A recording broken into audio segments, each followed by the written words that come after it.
জগদ্দল থানা। আপনারা জানেন এর আগেও বারবার নোটিশ দেওয়া হচ্ছে, অর্জুন সিংকে তলব করা হচ্ছে। অর্জুন সিংকে কিন্তু বারবার হাজিরা এড়িয়ে গিয়েছেন তিনি। শুক্রবার রাতে অর্জুনের বাড়িতে নোটিশ পুলিশের। অর্জুনের আগ্নেয়াস্ত্র নিয়ে থানায় হাজিরার নির্দেশ। আজ দুপুর 2টোর মধ্যে হাজিরার নির্দেশ দেওয়া হয়েছে। ফোনে রয়েছে প্রতিনিধি মাসুম আক্তার। মাসুম, এবার ষষ্ঠ নোটিশ দেওয়া হলো, নোটিশ দিল জগদ্দল থানা অর্জুন সিংকে। এর আগেও আমরা বারবার দেখেছি তিনি হাজিরা এড়িয়ে গিয়েছেন, এবার কি তিনি যাবেন? তিনি কিন্তু এবারেও যাবেন না। কারণ হচ্ছে তাকে যখন প্রথম নোটিশ করা হয় তিনি সেদিনকেই বলেছিলেন তিনি আদালতের দ্বারস্থ হবেন, আর কিন্তু থানার ডাকে তিনি থানায় যাবেন না। সেই মতো তিনি আদালতের দ্বারস্থ হয়েছিলেন এবং হাইকোর্টের বিষয়টি শুনানিও হয়েছে এবং হাইকোর্ট থেকে একটি নাকি মৌখিক একটি নোটিশ জানানো হয়েছে পিপিকে যে আগামী বুধবার পর্যন্ত অর্জুন সিং এর বিরুদ্ধে কড়া পদক্ষেপ নেওয়া যাবে না, এটা অর্জুন সিং এর দাবি। এবং সেই কারণে তিনি বাইরে কাজেও গেছিলেন, কাজ থেকে গতকাল রাতে তিনি ফিরেছেন বাড়িতে। যেহেতু সামনে রামনবমী রয়েছে তিনি সেখানে সেই প্রস্তুতি নেবেন।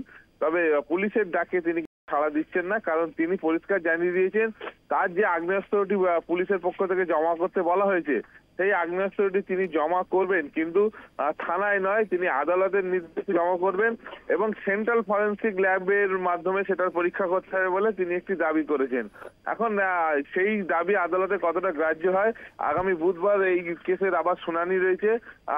অর্জুন সিং এর ভবিষ্যৎ কি হতে চলেছে, তিনি গ্রেফতার হবেন কি হবেন না, সবটাই কিন্তু আগামী বুধবারের যে শুনানি রয়েছে সেই শুনানিতেই নির্ধারণ হবে বলে অর্জুন সিং নিজেই জানিয়েছেন। তবে আজকের তাকে যে হাজিরা দিতে বলা হয়েছিল এখনো পর্যন্ত তিনি হাজিরা দেবেন না বলেই জানিয়েছেন। বেশ, ধন্যবাদ মাসুম। অর্জুন সিংকে ষষ্ঠ নোটিশ দিয়েছে জগদ্দল থানা, তবে তিনি এবারেও হাজিরা দেবেন না এমনটাই জানানো হয়েছে। কি বলছেন অর্জুন সিং শোনাবো আপনাদের।